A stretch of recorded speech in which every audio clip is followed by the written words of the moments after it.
Morning idli ఇవి. దీన్ని మనం ఈవినింగ్ స్నాక్స్ లెక్క తయారు చేసుకుందాము. ఇడ్లీని మనం ఇలా కట్ చేసుకుందాము.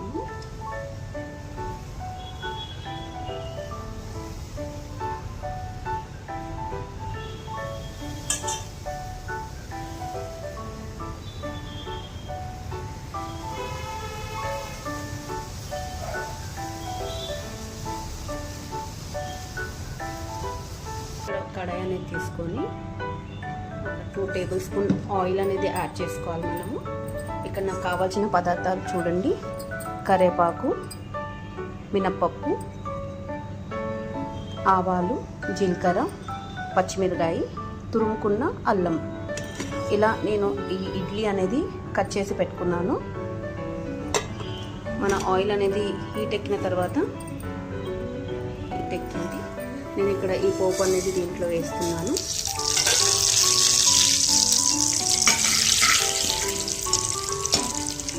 మన పోపు అనేది కొంచెం లైట్ గోల్డెన్ కలర్ వచ్చేంతగా మనం వేపుకోవాలి. దీంట్లో మనము వెండిమిర్చి అనేది యాడ్ చేసుకోవాలి, పచ్చిమిరకాయలు, తురుముకున్న అల్లము, కరివేపాకు, కర్రీ లీవ్స్. చూడండి ఫ్రెండ్స్, మనం ఇలా రోస్ట్ చేసుకోవాలి ఈ విధంగా.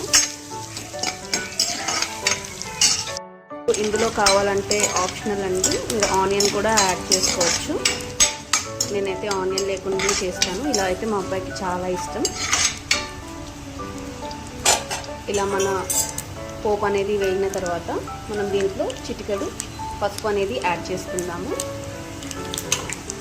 ఇలా వేయించుకోవాలి. ఇలా వేయించుకున్న తర్వాత ఏదైతే కట్ చేసి పెట్టుకున్న ఇడ్లీ ఉందో దీంట్లో యాడ్ చేసుకోవాలి.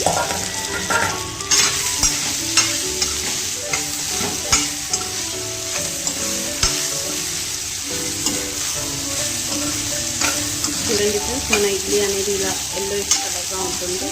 ఇది చూడడానికి చాలా టేస్టీ అండ్ డెలిషియస్గా ఉంటుంది. మనకి జస్ట్ 10 మినిట్స్లో ఇది కుక్ చేసుకోవచ్చు. ఇలాగా ఈవినింగ్ స్నాక్స్ లెక్క. ఆల్రెడీ సాల్ట్ అనేది మనం యాడ్ చేసుకుంటాము. సో మనకి తగినంత ఇక్కడ కొద్దిగా సాల్ట్ అనేది యాడ్ చేసుకోవాలి.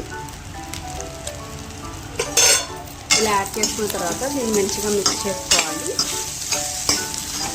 మిక్స్ చేసుకున్న తర్వాత ఒక 10 మినిట్స్ తర్వాత మన స్టవ్ అనేది ఆఫ్ చేసుకోవాలి. మన healthy and tasty evening snacks అనేది రెడీ అయిపోయింది. మన ఈవినింగ్ స్నాక్స్ ఇడ్లీ తయారైపోయింది. మీకు కావాలంటే దీంట్లో రెడ్ చిల్లీ పౌడర్ కూడా యాడ్ చేసుకోవచ్చు. మా అబ్బాయి ఎక్కువ స్పైసీ తినదు, సో నేను ఈ విధంగా తయారు చేశాను. మీరు కూడా ఇంట్లో తయారు చేసుకోండి. మీకు నచ్చినట్టయితే లైక్ చేయండి, షేర్ చేయండి, సబ్స్క్రైబ్ చేసుకోండి friends. Thank you for watching.